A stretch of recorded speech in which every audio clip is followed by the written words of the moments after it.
Hampi dumpy कैसे करता है? पहले हम्पी डम्पी करके दिखा अच्छे से। और हॉर्स कैसे करता है? अच्छे से यहाँ पे करके दिखाओ। हॉर्स कैसे करता है? और डॉगी कैसे करता है? बाबा बाबा। कैट कैसे करती है? इधर पिजन कैसे करता है? और शीप कैसे करती है? और हॉर्स कैसे करता है?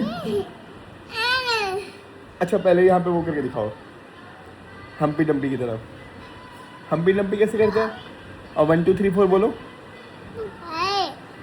1 2 3 4 बोलो पहले।